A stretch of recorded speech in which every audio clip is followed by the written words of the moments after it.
dikarenakan Ramadan, ini kadang-kadang keluar mulut daripada si miskin ini kata-kata yang menyakitkan orang yang mendengar, panas kali orang mendengar.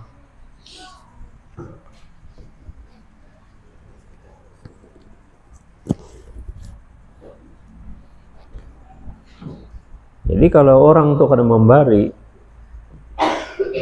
sudah selesai, jangan lagi dipikirkan. Karena pasti dengan memberi pemalar kalau sidin ini menyambati orang berhimat. Ya, ini sikap orang yang beriman. La tulhifu fil mas'alah. Fa wallahi la yas'aluni ahadum minkum syai'a fatukhrija lahu mas'alatuhu minni syai'a. Demi Allah ya Rasulullah, Nabi itu kada tegaan sebenarnya, tapi karena kadada, keadaannya memang kadada. Jadi jar Nabi bila keluar jua, aku terpaksa. Nah, mudah-mudahan ya Nabi ini berberkah. Yang aku beri mudahan berberkah. Ini hadis Nabi ini kita tarik pada diri kita.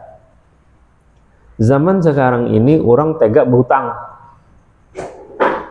dengan niat tidak mau bayar. Dia seolah-olah menjadi paling miskin, paling susah sedunia ini. Alahan pada orang Palestina lagi. Seolah-olah. Lalu kita ini yang baik hati ini jadi serba salah. Baik hati dibungulinya, kasar hati kita tersiksa juga.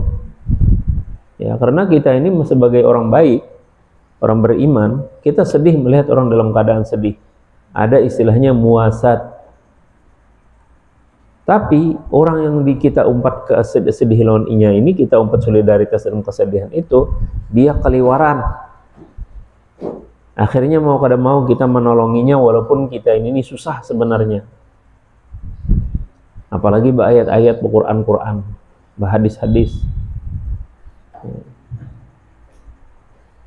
Kalau kita itu menolongi dia dengan berpaksaan, semampu-mampunya kita, itulah tanda orang-orang beriman. Ujar Allah Ta'ala, وَيُؤْثِرُونَ عَلَىٰ أَنفُسِهِمْ وَلَوْ كَانَ بِهِمْ خَصَاصَةٌ. Mereka itu merelakan diri mereka demi menolong orang lain, walaupun mereka sendiri susah sebenarnya. Nah, orang-orang baik yang kayak gini di zaman sekarang menjadi mangsa orang-orang jahat. Jadi orang jahat tuh kada selalu jadi pejabat, menjadi orang sugih yang kayak di film-film sinetron. Tapi orang miskin sendiri, ada yang orang miskin itu yang jahat. Jahat memakan sesama orang miskin. Kebalikannya, ada orang-orang miskin yang baik hatinya bagaikan orang kaya raya. Dia bisi apa dijulunginya, bantuinya, padahal ini perlu. Sidin nukar nasi karena kelaparan, nukar nasi bungkus, jadi kita apa istilahnya, nasi kucing kah? Saking halus sedikitnya. Nah, sudah anak makanan, ada orang di sebelah, kami belum makan lagi aja seharian dan semalaman. Iya dijulung sidin sebuting nasi gintian. Jadi sidin saja makan laki bini berdua. Celakanya yang ditolongi ini menggurunum, ngajar dijulungin nasi kucing jalan jar. Sesopan habis nih jar. Nah, jadi ada orang yang kita tolongi malah bermuar. Nah, jadi akhirnya aku rasakan ini, kita di Banjarmasin ini, bila ada orang susah, malah disusahkan. Contoh, ini contoh aja, pengalaman sendiri. Muka gang saya itu agak sempit, jadi bilanya memasukkan, kan mode patah tuh masuknya tuh. Bilanya kada bisa, gugur kagot ban mobil tuh.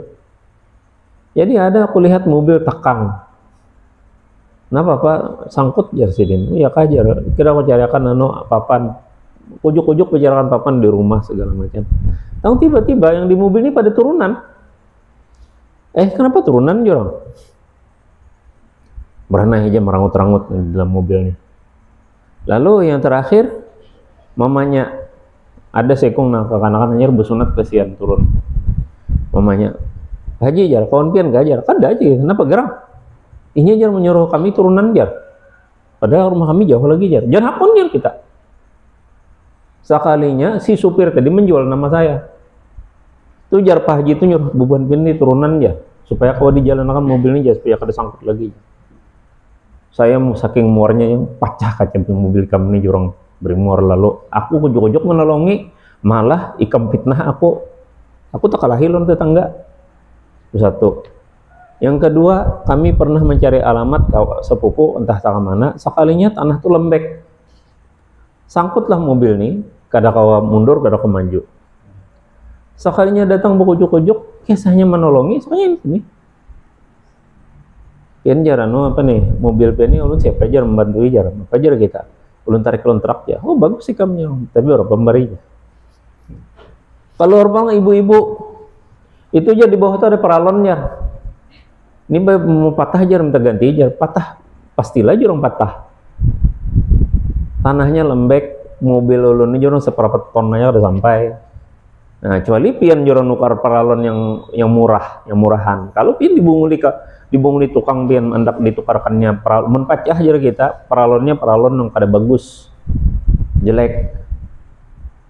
Turang paralon yang bagus, jurang tuh nah lihat iklannya gajah aja menjejak kada patah. Ya lah iklannya, nah udah stay jurang, lihat pian, merangut-rangut ha. Jadi kayak saya nyimpulkan, kita di Banjar ini, kenapa jadi orang kada mau menolong? Karena itu. Yang paling mengerikan, orang kecelakaan di jalan. Ini Ustadz, kawan Ustadz, sidin tak pinggir daripada aspal, lalu apa nih, setang nih akhirnya nih kejungkang, jadi terserudup sidin tak muka, muha sidin habis luka. Itu aja sidin aku hampir 1 jam. Kada ada yang memaraki, kada ada yang menolongi.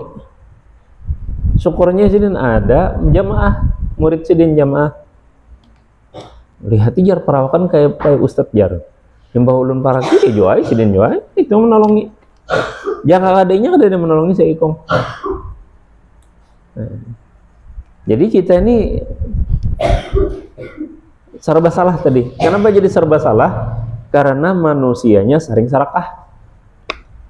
Yang menolongi salah, yang kada ditolongi salah, yang korban salah, yang kenapa salah korban ini tadi kayak posisi pertama Ustadz tadi kan sebagai korban, yang kedua sebagai penolong, yang kedua posisi kita sebagai korban.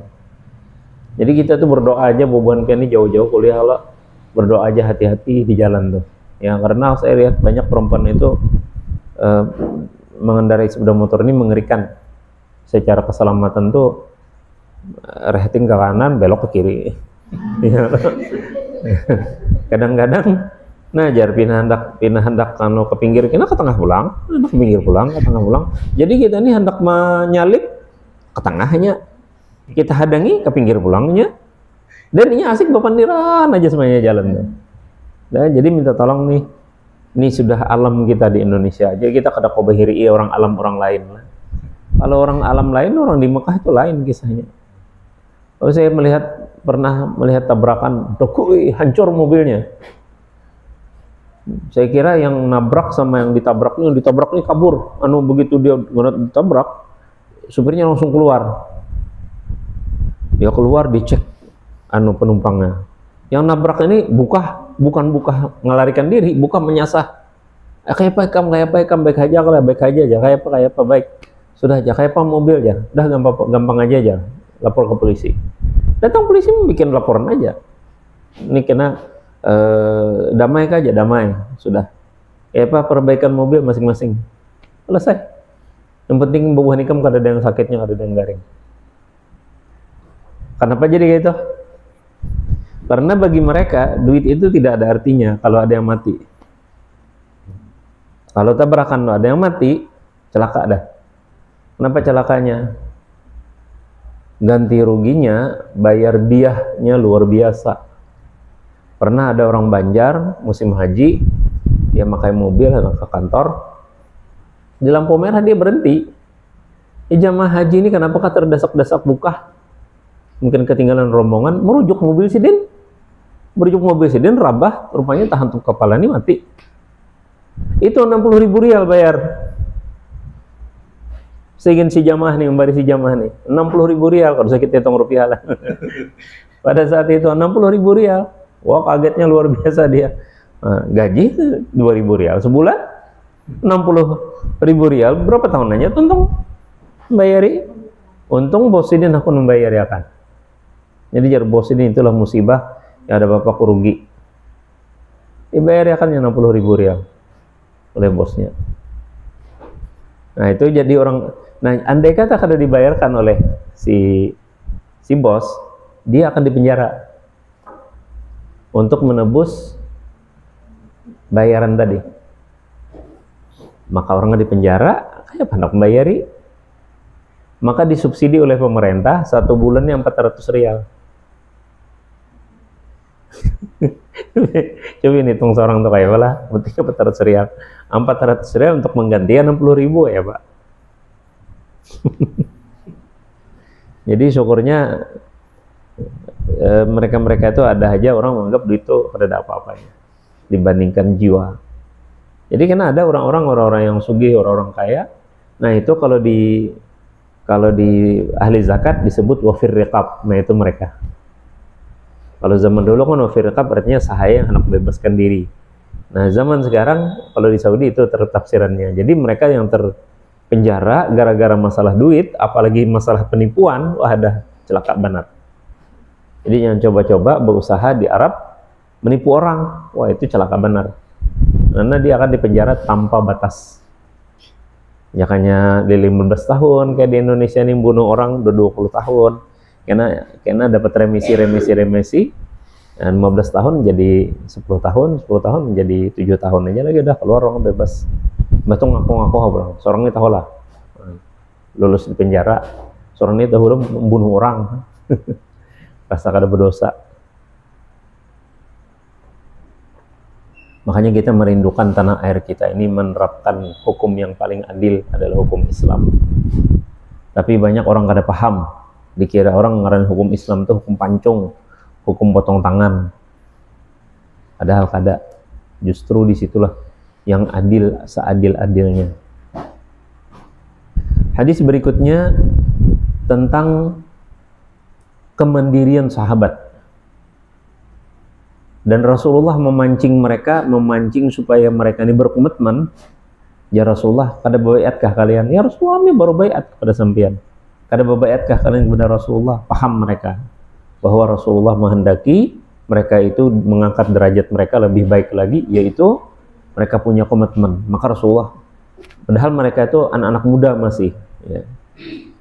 Jadi haditsu ahdim bibayah, hanya saja membaiat kepada Rasulullah. Mereka urunkan tangan kepada Rasulullah, mereka berbaiat, memantapkan baiatnya, tidak menyembah selain Allah, tidak menyekutukan apapun dengan Allah, sholat 5 waktu, kemudian taat.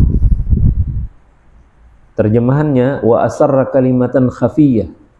Terjemahannya Rasulullah merahasiakan kata ringan, bukan ringan, khafiyah itu bagimit, rahasia. Ya. Jadi kita belajar hadis ini kan masuk ayat Al-Quran, bila pengen baca terjemah itu harus kita tahu bahasa Arabnya, kita cek lagi ya, ada cukup, apalagi terjemahannya terjemahan Google mungkinnya ya. Kalau kan yang skripsi penterjemahkan hadis pakai terjemahan Google, kacau balau, pian seorang baca bingung bahasa Indonesia kamus pelangit kan ya. Lalu mereka jar Allah, jar Nabi, wala tas'alun nasa syai'a, janganlah kalian minta kepada orang apapun. Jadi saking mereka ini taatnya dengan Rasulullah, itu kalau dia naik kuda jatuh cambuknya, dia nggak mau minta orang tolong mau ambilkan cambukku, mau dia turun biar bersusah payah mengambilkan. Ini menunjukkan kemandirian ya. Jadi kita bisa minta tolong dengan orang kalau kita memang kita kada hawa. Jadi jangan biasakan sedikit-sedikit minta tolong, sedikit-sedikit minta tolong. Apalagi kita alhamdulillah misalnya dari masa kecil ayah itu kaya, kita ada bisi pembantu acil di rumah, tolong acil itu jangan terlalu disuruhi terus. Nah, kalau jar Nabi, kalau kalian punya pembantu, maka bantulah dia ketika dia membantui kalian. Cel, kita mau masakan yuk, ayo Jesiden. Masak apa Cel? Bingung, masak kita masak anu aja, masak asam manis. Ya apa Cel anunya? Ini Cel ambilkan di Kopas. Oh ini kurang kan, turunkan ke warung mencari akan. Nah, sudah lengkap dah bahannya. Yang perlu diapai Cel anunya. Jadi kita bantuin beliau walaupun sidin pembantu kita. Itu tanda-tanda kemandirian. Wa an Ibnu Umar radhiyallahu anhuma wa an Ibnu Umar radhiyallahu anhuma anna an-nabiy sallallahu alaihi wasallam قال لا تزال المسألة بأحدكم حتى يلقى الله تعالى وليس في وجهه مزعة لحم متفق عليه. Dari Ibnu Umar radhiyallahu anhuma bahwa Nabi sallallahu alaihi wasallam bersabda, tidak henti-hentinya salah seorang di antara kalian meminta-minta sehingga nanti dia akan bertemu Allah Ta'ala dalam keadaan tidak ada sepotong daging pun di wajahnya. Muttafaqun alaihi. Wa anhu anna Rasulullah sallallahu alaihi wasallam qala wa huwa 'ala al-minbar wa dhakara as-sadaqah والتعفف عن المسألة اليد العليا خير من اليد السفلى واليد العليا هي المنفقة والسفلى هي السائلة متفق عليه. Dari Ibnu Umar radhiyallahu anhuma bahwa Rasulullah sallallahu alaihi wasallam bersabda ketika beliau berada di atas mimbar dan menyebut tentang sedekah dan sikap menjaga diri dari meminta-minta, tangan di atas itu lebih baik daripada tangan di bawah. Tangan yang di atas adalah yang memberi dan yang di bawah adalah yang meminta. Muttafaqun alaihi. Wa an Abi Hurairah radhiyallahu anhu qala قال رسول الله صلى الله عليه وسلم من سأل الناس تكثرا فإنما يسأل جمرا فليستقل أو ليستكثر رواه مسلم. Dari Abu Hurairah radhiyallahu anhu beliau berkata, Rasulullah sallallahu alaihi wasallam bersabda, barang siapa meminta kepada orang-orang untuk memperbanyak hartanya, maka sesungguhnya dia sedang meminta bara api. Maka silakan dia menyedikitkan atau memperbanyak. Diriwayatkan oleh Muslim. Wa an Samurah ibnu Jundub radhiyallahu anhu qala qala Rasulullah sallallahu alaihi wasallam innal mas'alata kaddun yakuddu biha ar-rajulu wajhahu illa an yas'ala ar-rajulu sultanan أو في أمر لا بد منه رواه الترمذي وقال حديث حسن صحيح. Dari Samurah bin Jundub radhiyallahu anhu beliau berkata, Rasulullah sallallahu alaihi wasallam bersabda, sesungguhnya permintaan itu adalah goresan luka yang digorengkan oleh seseorang di wajahnya, kecuali apabila dia meminta kepada penguasa atau dalam perkara yang memang harus dilakukan. Diriwayatkan oleh At-Tirmizi, beliau berkata hadis hasan sahih. Ini terjemahannya jangan goresan, corengan. Ya, kalau dicoreng itu kan wajah dicoreng ya wajahnya. Itu kan lebih sadis ya. Nah, itu seharusnya kayak itu bahasanya.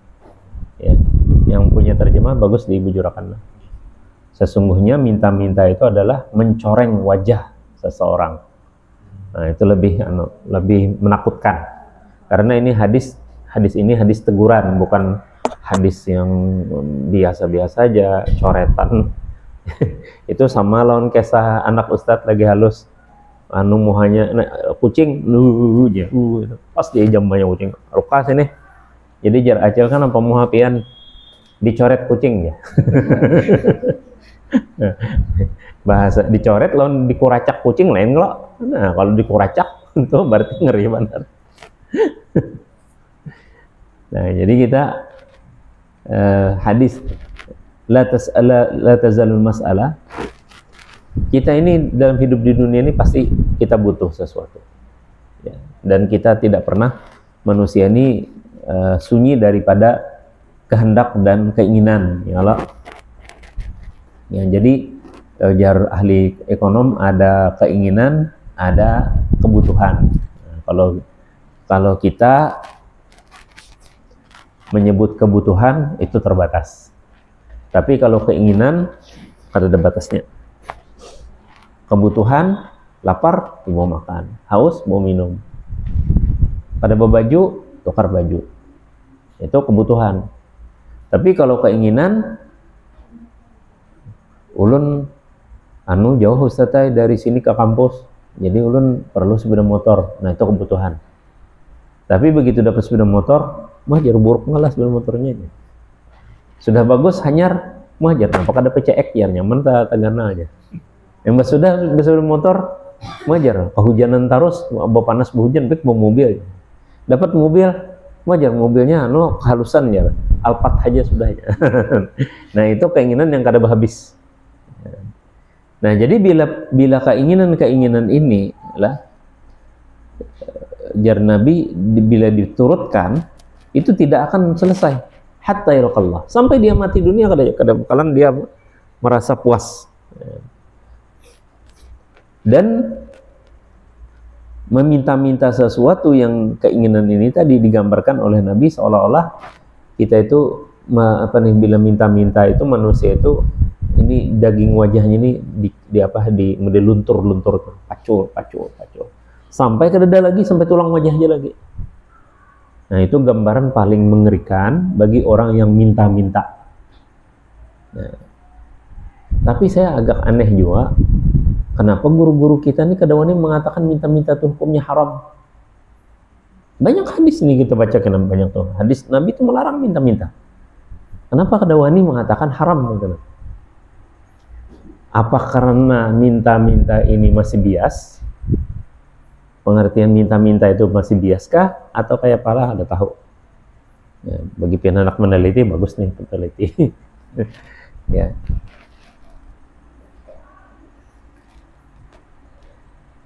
Doktor Ustazah Ehsan menulis disertasinya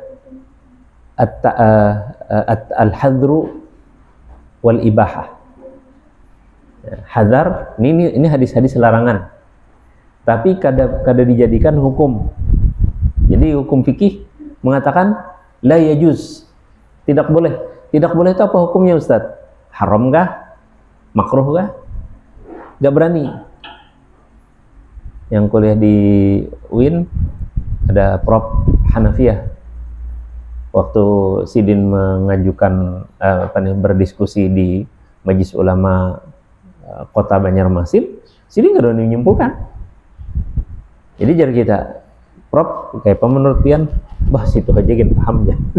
Situ kamu sih fatwa kalau jar. Jar kita yang memberikan Sidin ke seorang. Padahal maksud satu pendapat Sidin kayak apa?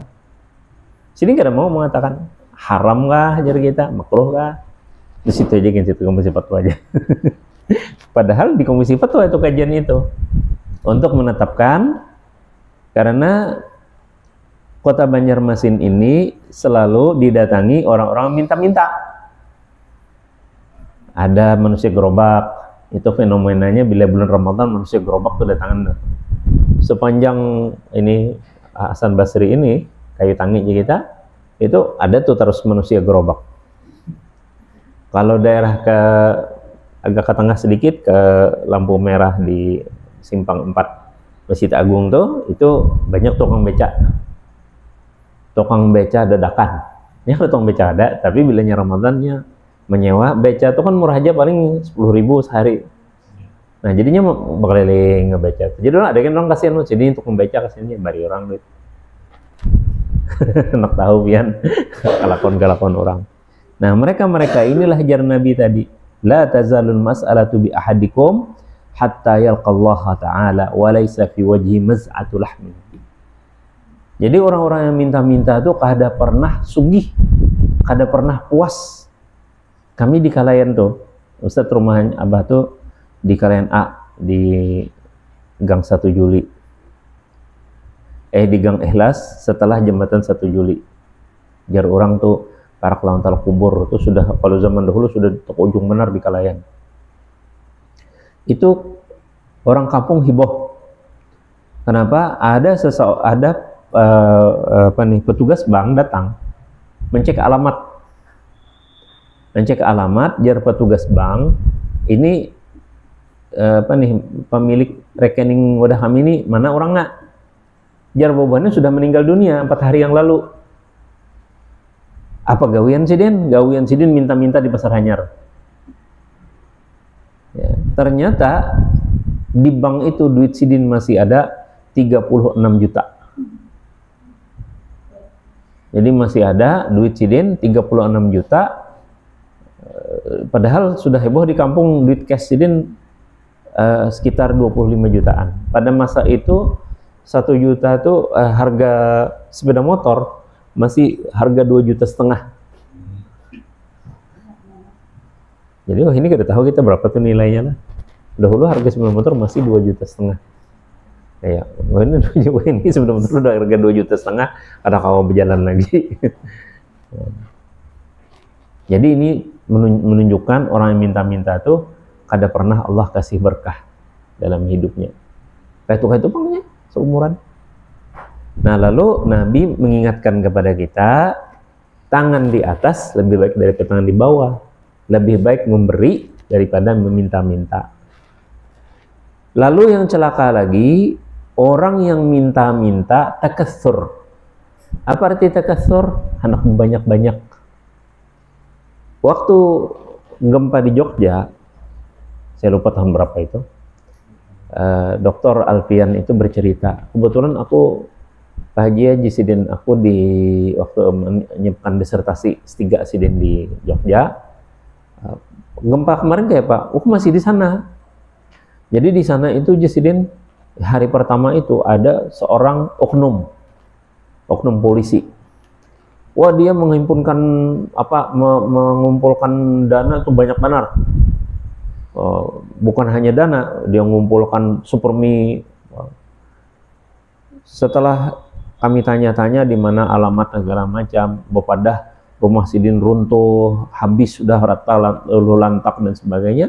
Setelah kami cek sidin, soalnya rumah sidin pilak, 2 lantai kada ada apa-apa, ratak aja kada.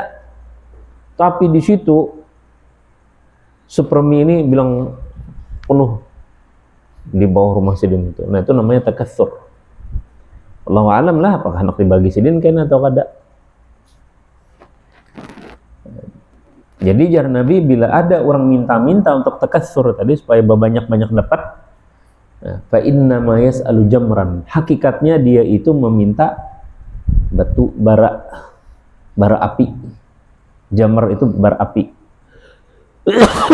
Yang panas. Bara api apa? Bara api neraka. Nauzubillah min zalik. Maka jar Nabi silahkan situ kamu anak banyak anak sedikit kah? Nah, ini modelnya bahasa kita Pak Yola meniwas lah. Nah lalu hadis Samurah bin Jundub, minta-minta itu adalah mencoreng wajah kita. Hanya orang-orang yang punya harga diri dia nggak mau minta-minta. Biar dia kelaparan, kada makan, dia nggak mau walaupun kada mau minta-minta. Nah maka orang-orang yang mulia ini kita padahi boleh pian minta lawan pemerintah. Atau kalau kada kawa pemerintah tapi karena darurat benar boleh minta. Karena ada pembahasan darurat benar ini sampai apa batasan darurat. au fi amrin labudda minhu. Labudda minhu tuh jar Nabi sebuah perkara yang kada kau dielakkan lagi. Nah, itu boleh dia minta. Ya. Tapi nanti ada penjelasannya. Nah, jadi kita ini kalau minta lawan pemerintah itu hak kita, kewajiban kita. Jadi waktu kami pertemuan di kantor Kecamat Banjarmasin Tengah mengkaji tentang hukum minta-minta menurut pandangan ulama, Komisi Fatwa Banjarmasin, ya, waktu itu ada masukan-masukan dari petugas di kelurahan. Jadi jar bapak-bapak petugas di kelurahan, kalau menurut kami Pak Ai, harus dilarang orang yang minta-minta ke rumah tuh. Ya, ada orang-orang minta-minta tiap Jumat tuh ke rumah-rumah berjurut aja berjalan. Nah, kebetulan kantor Ustadz itu di KUA Banjarmasin Tengah, tetangga kami itu waktu itu tuh buka warung. Jadi bila sudah minta-minta di KUA, dudukannya di warung tuh. Kebetulan Ustadz duduk juga lagi, kada sempat makan di rumah, ya makan mie di Yodasidin, minum-minum. Sekalinya apa kesahan? Berapa pokoleh hari ini? Ya. Kayak orang berdagang, berapa hari ini pokoleh ya? Banyak aja, wah jar pian takun-takun. Kalau sepupu Ustadz lain lagi, orangnya lantih, tujuh bertakun. Jadi ada acil yang rancak di pasar tuh, ditakuni. Dia ini sehari berapa dapat? Wah ini kan jar, wah ini kan punya kadarami lagi, kadar orang bahari ya. Orang banyak bari-bari. Jadi berapa cil dapat? Mah, lapah lalu aja. Berapa gerak? Paling jadi 50.000 sehari aja. Astagfirullah. 50.000 sehari harus pada pegawai lagi jadi kita. Namun rata-rata pang biasa kayak Pak menang paling sedikit 50, yang biasa-biasa aja pang sedang-sedang 80 sampai 90. Nah, itu orang-orang yang bujur-bujur mencoreng nama baiknya dia. Jadi kalau kita lagi susah, jar orang-orang kelurahan tadi, itu seharusnya dilarang oleh pemerintah orang minta-minta ke rumah. Kenapa? Karena kami di kelurahan tuh banyak bantuan jar Siden. Ada bantuan beras, ada kartu apa sekarang ini kartu pintar. Kartu pintar itu ada anak SD dapat 250, kemudian anak SMP dapat 350, anak SMA 750. Itu di ATM dikasih. Anak belanja apa? Bukan yang bayarkan sekolah sudah ada. Pokoknya untuk biaya dia hidup belanja. Nah kalau kuliah begininya, nah setahu saya untuk UIN aja itu 6 juta per semesternya. Jadi kalau pian apa nih Ustadz boleh kada kayak kami ini? Ya Abah alhamdulillah aja apa nih boleh. Abah tuh lumayan lah rezekinya. Boleh kalau minta beasiswa? Boleh, kenapa dilarang? Ya, tapi sayang, bila abahnya PNS kada boleh. Saya bingung juga kenapa jadi bila abahnya PNS kada boleh. Dikira orang kalau PNS itu sugih lah. Allahu a'lam.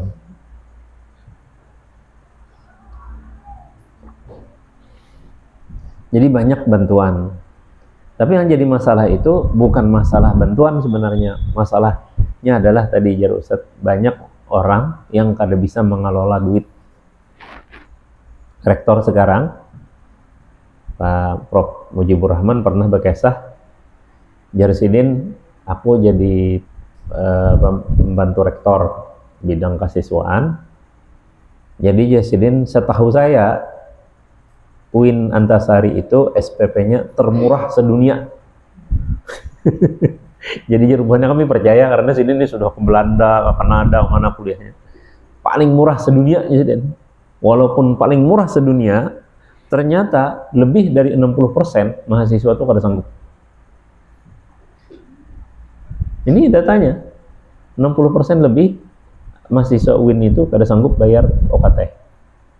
Tapi di sini alhamdulillah banyak beasiswa, ada dari perbankan, ada dari CSR, dari mana-mana, ada. Itu bukti apa? Orang belajar agama itu tidak akan Allah sia-siakan. Tapi di sini anehnya itu, hari ini dapat beasiswa 6 juta, malam menelepon, Pak, ya, kenapa gerang? Kira-kira apabila lagi keluar pulang? Jasiden. Kan per semester kain lah pulang hanya ada. Kenapa gerang? Ulun Pak ai, imbah dapat 6 juta, dipakai abah ulun bolah WC 5 juta. Belum lagi bayar UKT 3 juta. Astagfirullah. Imbah tuh tak isok pagi jadi sungsung mana telepon. Kalau tadi masih kurang lebih lah ya, kalau maulah WC kan untuk kesehatan, untuk lebih bagus lah di rumah kan daripada kebauan WC kalau baik. Yang pagi ini aneh lagi jadi apa? Lelakian jadi. Pak ya, kenapa? Yan hendak belajar nukar HP aja. Nah pegarang jadi kamu jual HP kah? Kada bae aja. Kenapa? Ulun jar nukar HP 4,5 juta. 3,5 juta. Belum lagi bayar OKT. Hakun lapian menukari HP ulun supaya ulun kau bayar OKT. Astagfirullahaladzim. Kan rumahnya lihat 6 juta loh, anak aja lagi. Kada jauh-jauh sekalinya kisah rektor ini nih di rumah tangga Ustaz. Anak Ustaz sekolah di PK, program khusus di Martapura di Man 4. Jadi sudah 2 bulan sekolah. Itu SPP-nya 1.200.000. Jadi uang untuk makan dan sebagainya. Ya abahnya lah bayari. Tapi mereka dapat beasiswa. Beasiswanya kada keluar. Sakanya keluar, tambah SMS. Mak ya, cair sudah beasiswa. Berapa aja namanya? 2,4. Wah ya banyak lah. Sakanya meralat. Salah mbak aja. Berapa? 1,2 aja. Bagus aja namanya. Simpannya dulu. Boleh lamanya. Nampak gerang? Nuker sepatu. Astagfirullahaladzim. 1.200.000 nuker sepatu. Padahal Ustaz tanya nuker sepatu 250 gini ada. Bagus aja sepatunya. Ringan.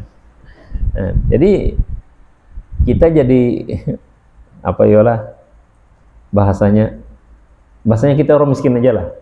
Kalau kita jadi orang miskin lah, jangan terlalu miskin. Tahulah di duit, ya. Jadi jangan balas dendam. Aku tuh sakit, jadi berarti aku harus nukar ini, nukar itu, nukar ini, nukar itu. Mudah-mudahan kita dijaga oleh Allah Subhanahu Wa Taala daripada sikap mubazir. Wala taj'al yadaka maghlulatan ila 'unuqika wala tabsutha kullal basti fataq'uda maluman mahsura. Kita lanjutkan. Wa an Ibnu Mas'udin radhiyallahu anhu qala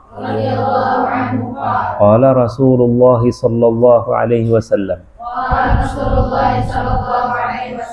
man asabathu faqatun فأنزلها بالناس لم تسد فاقته ومن أنزلها بالله فيوشك الله له برزق عاجل أو آجل رواه أبو داود والترمذي وقال حديث حسن.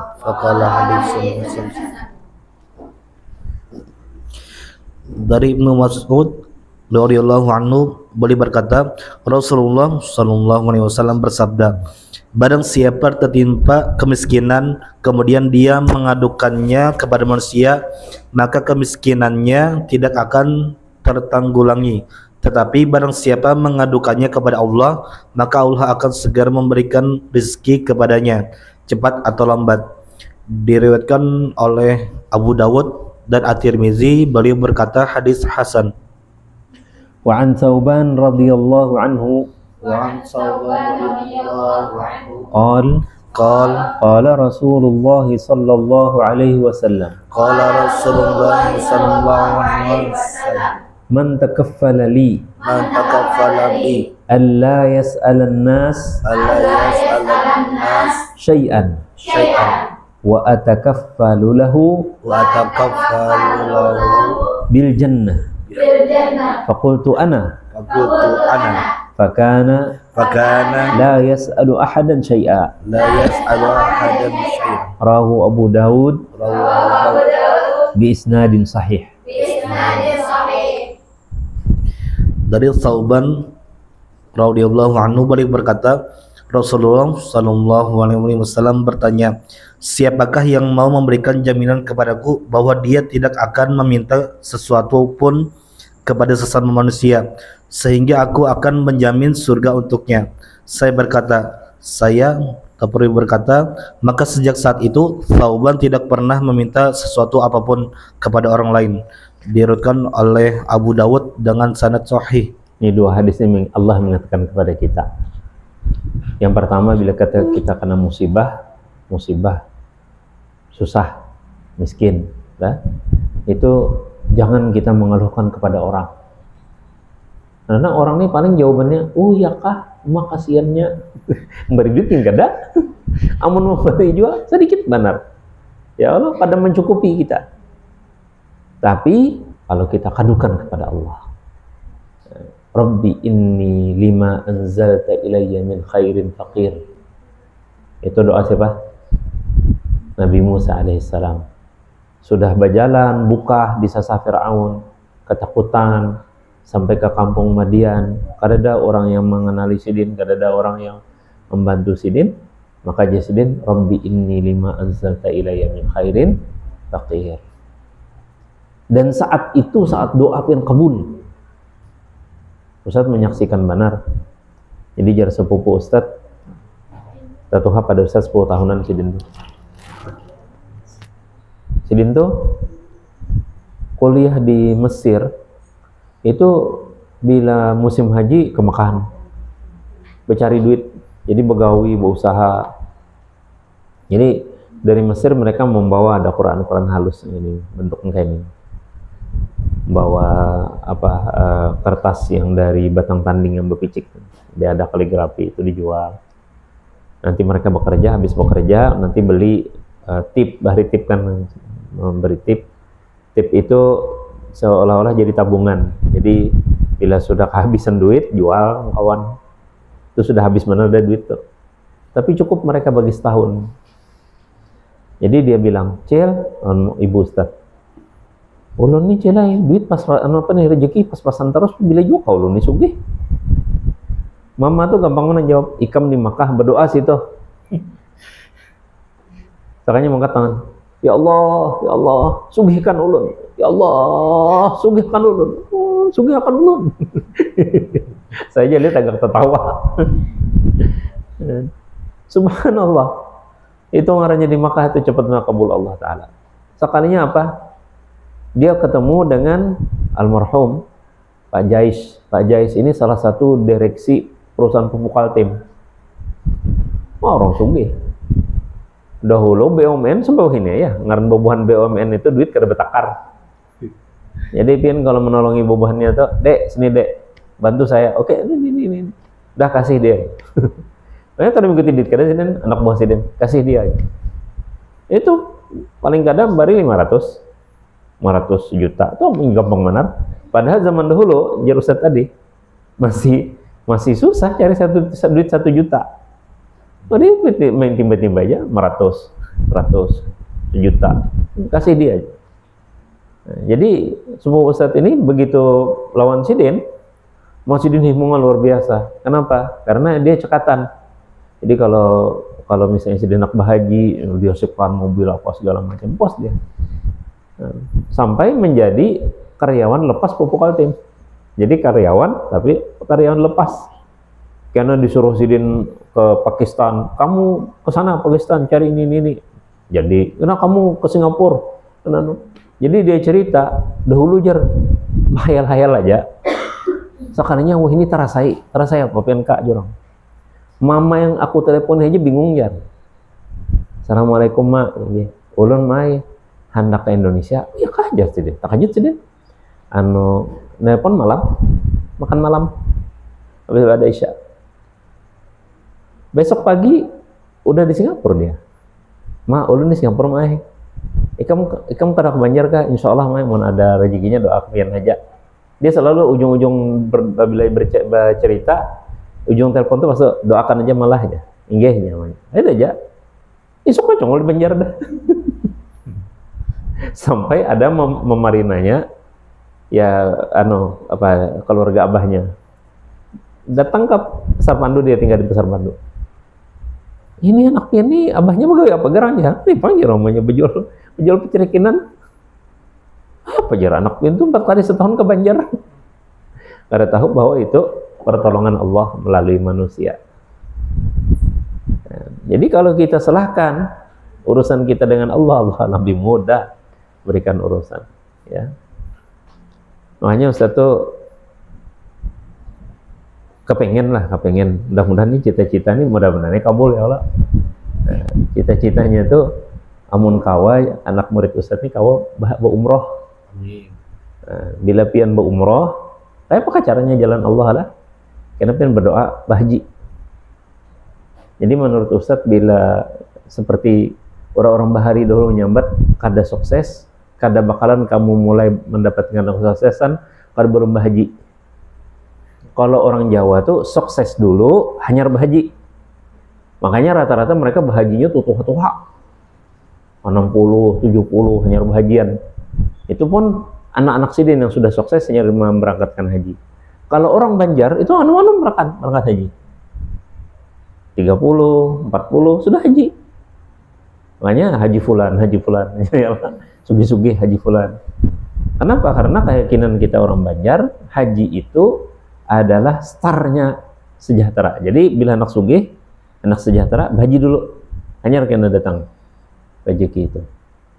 Nah, tapi ada tapinya malah. Nah, pada mungkin Ustaz nih kalau menghajiakan pian, mengumrahkan pian ya Allah. Nah, oleh karena itu kita memohon kepada Al-Ghaniyul Hamid, yang paling kaya Allah Subhanahu wa taala. Ini kan berdoa aja, makanya Ustaz kasih amalan-amalan aja. Mudah-mudahan pun kau mengamalkan. Nah, salah satu amalan yang Ustaz kasih, wa'adzim fin nasi bil haji ya'tuka rijalan ala kulli dhamirin ya'tina min kulli fajjin 'amiq. Itu pian baca 113 kali. Apabila Ustaz tasarah pian, bila pian ada waktu kosong-kosong, daripada pian bingung-bingung merenung apa, pikiran kemana-mana, baca itu. Paling berapa menit, sudahlah Ustaz. Malah, nah belum, makasih. Karena pian hitung menitnya berapa menit. 113 kali. Wa'adzim fin nasi bil haji ya'tuka rijalan wa ala kulli dhamirin ya'tina min kulli fajjin 'amiq. Itu amalan diijazahkan oleh Kiai Haji Ahmad Ansari kepada saya ijazahkan kepada kalian. Ya. Sekalinya di TikTok Kiai Haji Ahmad Syirazi enggak salah. Jadi kayak orang Arab muhanya, orang Banjar tapi bolong-bolong kayak Arab tuh. Jadi bekesah ada bebinian jesiden ke pasar berjualan jagung. Membacanya tadi amalan tadi. Nah, maka ke pasar nih kada tapi banyak berduit berjual jagung aja. Sepeda buruk. Sekalinya jesiden apa jagungnya habis ditukari orang, sepedanya ditukari orang juga. Orang nggak dikawin orang. Ada rezekinya luar biasa. Ya mudah-mudahan lah ya Allah Subhanahu itu sabab, kita cari sababnya dulu. Yang banyak sholawat, baca itu, baca wa'adzim fin nas bil haji ya'tuka rijalan wa ala kulli dhamirin ya'tina min kulli fajjin 'amiq. Rezeki pian usahakan jangan sampai kehabisan. Jar orang bahari bila makan masih hendak lagi lanjut, jangan dihabiskan hanya menambahi. Ya lah, tinggal dulu sesopan, tambahi, hanya melanjutkan. Jadi jangan sampai habis karik dulu hanya menambahi. Apa tafaulnya? Tafaulnya kita bila dapat rezeki itu jangan habis dulu hanya datang pulang. Jadi bila sudah anak habis, ada lagi, datang lagi, anak habis, datang lagi. Nah lalu jar Habib, saya lupa nih Habib siapa mengajari, nggak salah Habib Musawwar ya Pak, Habib terkenal juga. Jadi jar Sidin itu di wadah baras tuh pian baca inna hadza la rizquna ma lahu min nafad 20 kali ya, ada beratus-ratus. Inna hadza la rizquna ma lahu min nafad, inna hadza la rizquna ma lahu min nafad. Karena pian bila mengawat baras tuh, ini mau masak seorang leban pian kok. Nah jadi bila mengawat baras tuh jangan dijenguk, bawa tangannya aja masukkan. Anu apa nih, kaut, udah masak. Yang berasa aja pian anak habis tuh. Ya Allah. Yang lalu dari amalan-amalan tadi pian kuatakan niat pian. Wa ma khalaqtul jinna wal insa illa liya'budun ma uridu minhum rizqin wa ma uridu ay yut'imun innallaha huwar razzaqu dzul quwwatil matin. Tugas kita di bumi ini adalah beribadah kepada Allah dengan bermacam-macam ibadah. Salat 5 waktu, puasa, mungkin ada duit berzakat, Ramadan kita zakat fitrah, ada duitnya tulak haji, ya, baca Quran, bersolawat kepada Nabi, bersedekah sedikit-sedikit, atau kena berwakaf yang ganal sekali dan sebagainya. Itu ibadah tugas kita. Apakah Allah meminta itu rezeki untuk kita? Apakah Allah itu butuh rezeki kita itu? Ya Allah mau uridu minhum rizqan. Aku kehendak, ada perlu ya Allah Ta'ala. Apalagi dimakani. Ya, memakani Allah enggak. Kita memakani manusia juga. Tapi siapa yang maha memberi rezeki? Innallaha huwar razzaqu dzul quwwatil matin. Mudah-mudahan kita dijauhkan Allah daripada kesusahan, ya, kemiskinan, dan mudah-mudahan Allah Subhanahu wa taala menjadikan kita hamba Allah seperti Tsauban. Apa yang dilakukan Tsauban? Biar Nabi, siapa yang kawa menjagakan kafalah nih, menjaminkan, siapa yang kawa menjaminkan di antara kalian kada minta-minta lawan orang. Ini berat Jepang lah. Ya Allah. Bertekad kada hendak minta tolong dan orang. Pokoknya gawi seorang aja atau minta lawan orang kada hendak. Aku jaminkan ya Rasulullah baginya surga. Tawaran dari Rasulullah. Tsauban kada berpikir-pikir lagi, langsung fakultu ana ulun ya Rasulullah. Nah, maka Tsauban bertekad tidak pernah meminta kepada seorang pun sedikit pun, barang apapun gak ada minta. Nah, jadi insya Allah mudah-mudahan kita paling kada berdoa dulu lah. Mudah-mudahan kita kalau kayak Tsauban sahabat Rasulullah ini yang hidup mandiri tanpa minta bantuan orang lain. Hadis yang berikutnya dari Abi Bishr Qabisa ibn al-Khariq. Ini hadisnya panjang, saya jelaskan aja. Beliau berkata, "Tahammaltu hamalatan fa'ataitu Rasulullah sallallahu alaihi wasallam as'aluhu fiha." Beliau ini menanggungkan, mungkin yang Ustaz tadi, dia tadi. Jadi ada warga kampung Sidin yang menanggung hutang. Lalu Abi Bishr Qabisa bin Mukhariq ini menanggungkan itu hutang. Lalu beliau mendatangi Rasulullah minta bantu. Ya Rasulullah, bantulah ulun kawa menolongi akan orang ini membayarkan hutangnya. Faqala Rasulullah SAW, aqim hatta ta'tina sadaqah fana'mura laka biha. Jadi jar Nabi, bagana dulu kamu di Madinah. Rupanya sih bagana di Madinah. Tunggu dulu di Madinah, kamu malam di Madinah. Bila kena ada bantuan sedekah, karena kami kasihkan kamu. Kemudian Rasulullah bersabda, ya Qabisah, wahai Qabisah, innal mas'alata la tahillu illa li ahadi thalathatin. Sesungguhnya perminta-minta itu tidak halal. Ini tidak halal, haram ya Allah. Logikanya. Kecuali untuk salah satu di antara 3. Nah ini tadi yang jar Ustaz tadi, au fi amri la budda minhu, ini penjelasannya. Yang pertama, rajulun tahammala hamalatan halat lahul mas'alah hatta yusibuha. Berarti ini Qabisah. Seseorang menanggungkan beban, atau mungkin ini terjadi pembunuhan kada sengaja, harus bayar dia. Nah, dia ini bila kada kau dibayar oleh pelakunya, maka ditanggung oleh keluarga kecilnya. Kalau kada kau ditanggung keluarga kecilnya, ditanggung oleh keluarga besarnya, diangkat. Kalau kada kau ditanggung oleh sukunya. Rupanya Qabisah bin Mukhariq ini beliau menanggungkan ini warga Sidin. Maka boleh Sidin minta minta bantuan supaya orang ini terbebaskan daripada diah yang harus dia bayarkan. Fahallat lahul mas'alah hatta yusibuha summa yumsik. Nah, jadi bila meminta sumbangan itu boleh diambil, tapi karena dibatasi, semua berhenti. Udah cukup. Berapa pembayarannya? 60.000 rial. Donasi, siapa bisa menolongi ini, kasihan si Dinina, harus bayar dia 60.000 rial. Sudah terkumpul 60.000 rial, stop. Warajulun, yang kedua, asabathu jaihatun ijtahat malahu fahallat lahul mas'alah hatta yusiba qawaman min aishin atau qala sadadin min aishin.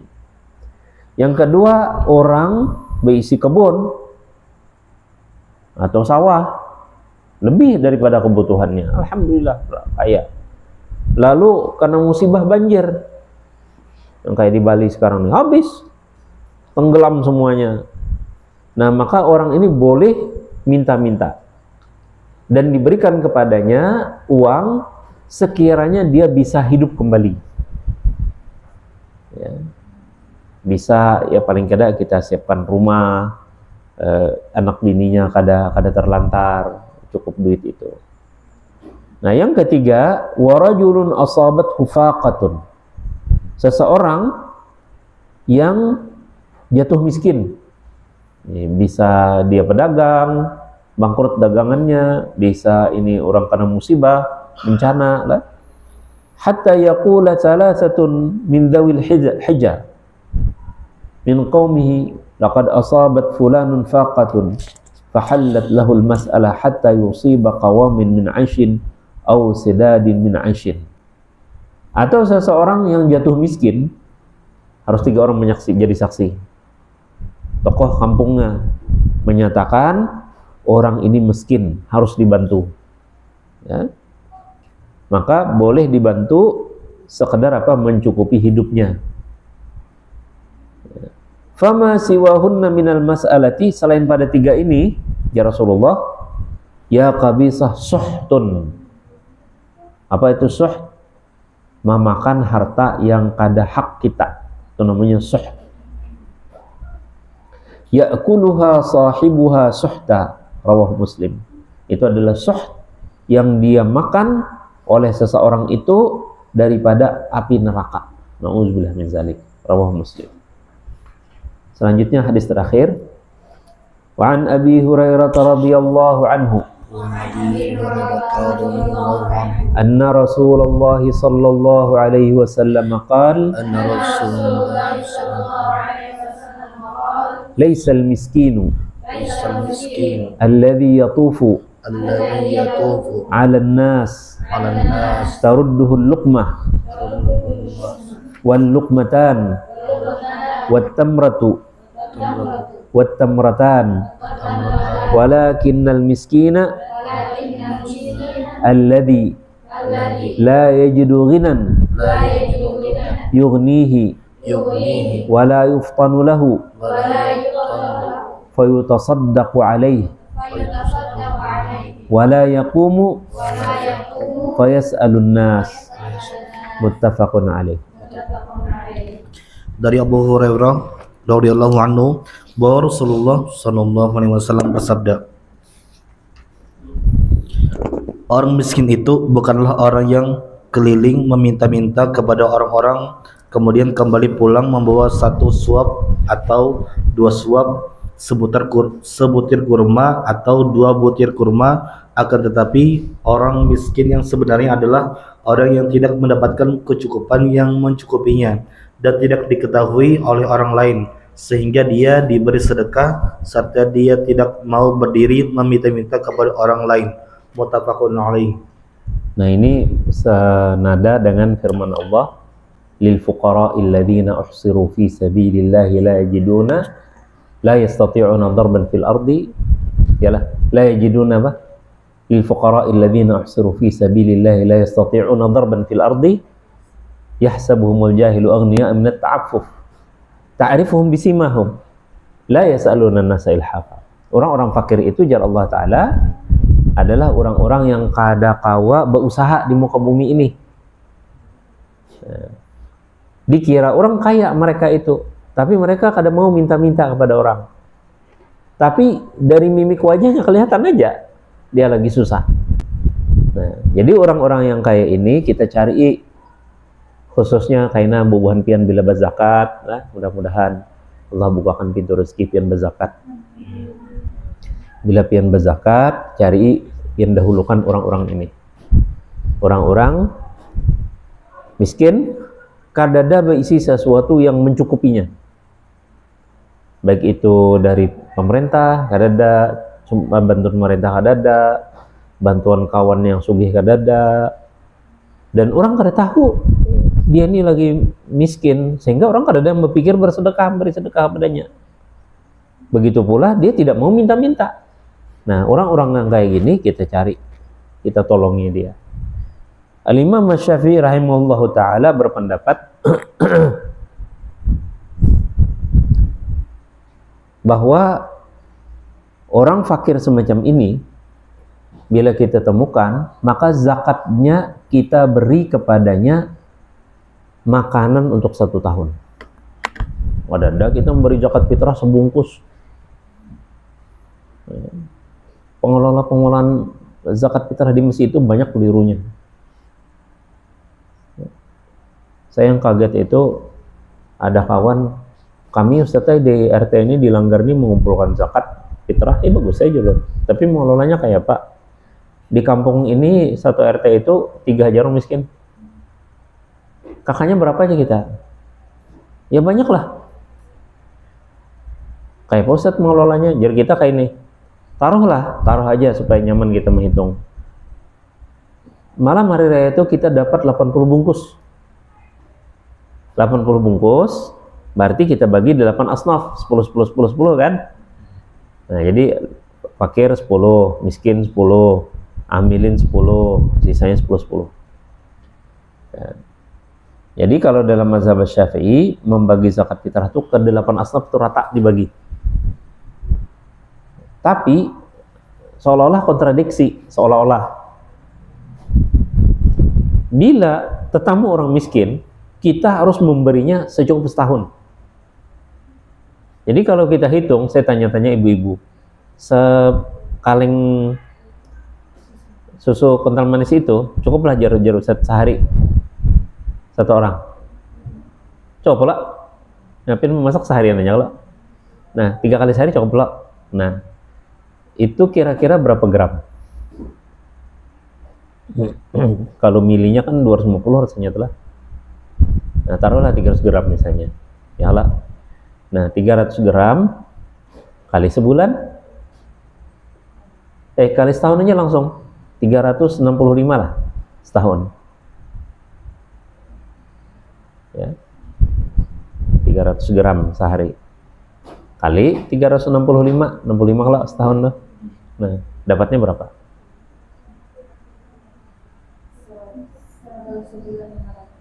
100 kilo. 100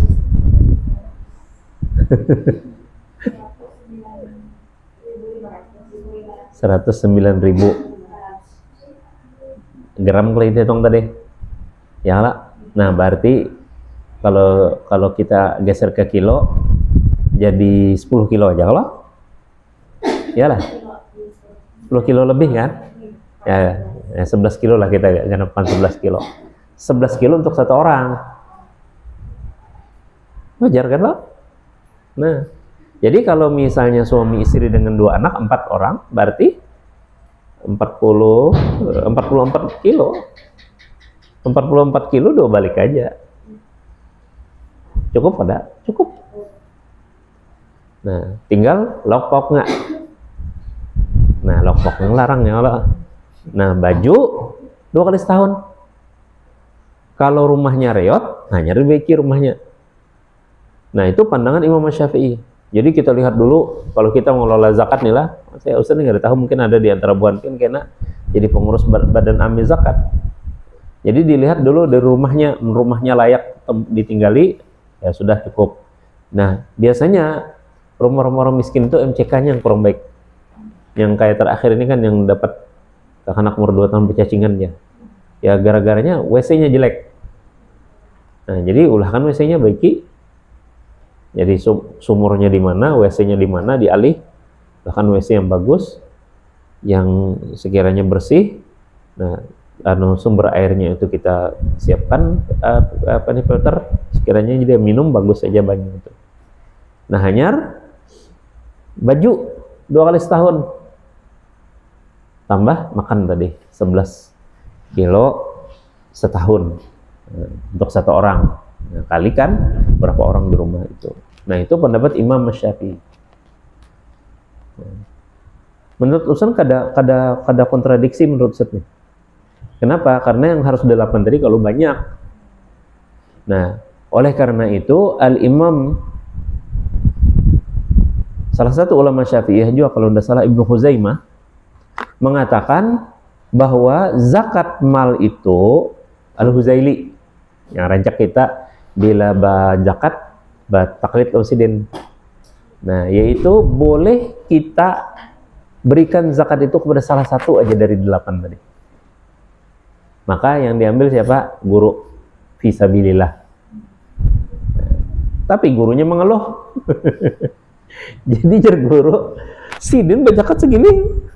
Jadi ditumpuk duit yang 100 ribuan tadi segini. Ada tahu itu berapakah? Sekilan ada aja sidin. Mbak aku tarimakan, aku bimbing membaca doanya, membaca niatnya, aku doakan. Mbak tuntut sekalinya menjulungi amplop. Aku buka isinya hijau. Astagfirullah. Hijau lain biru lain. Tahu aja pian berapa hijau? 20. Bukan 50 ribu. Mengeluh sidin. Yang unik itu kisah kawan Ustadz. Kalau guru sekompoljar kita berzakat, diterima sidin, kan diberikan sidin lagi. Sidin ini ada orang berzakat, entah berlebihan kah, kada tahu juga kisah nih. Tapi yang jelas kisahnya ini, orang bila kisah itu yang dibahas. Sidin diundang oleh orang kaya berzakat. Sekali dihitung-hitung 600 juta. Zakatnya aja 600 juta. Bayangan yang sugih nih kayak tadi, impah dibimbing akan berniat, habis itu didoakan, ya Allah, doa selamat, lalu zakatnya tolong minta bagikan nantian. Sakanya sidin gak ada, telepon sidin anak sidin, datang anak sidin bawa koper, berarti sidin duitnya berdua mau bawa bisa bermuter, duit 600 juta dibawa kemana, Allahu a'lam. Oleh karena itu perlu sekali kita badan amil zakat yang amanah, ya. Mudah-mudahan mungkin ada di antara bubuhan yang ditakdirkan Allah jadi pengurus Basnas, itu pian kuatakan dengan ilmu. Jadi kalau pian sudah kuliah, apalagi yang kuliah di bisnis dan PB itu apa singkatannya? Fakultas Ekonomi dan Bisnis Islam lah. Nah, kalau pian lulus di sana, lanjutkan ke S2 lagi hukum syariat, hukum ekonomi syariah. Lanjutkan lagi kena pian belajar kursus-kursus akuntansi dan sebagainya, ya. Karena kita zaman sekarang ini lagi terbuka nih. Pintu ekonomi syariah ini lagi terbuka. Kenapa saya bilang terbuka? Yang pertama, karena banyak pengelolaan ekonomi sekarang judulnya aja syariah tapi belum syariah.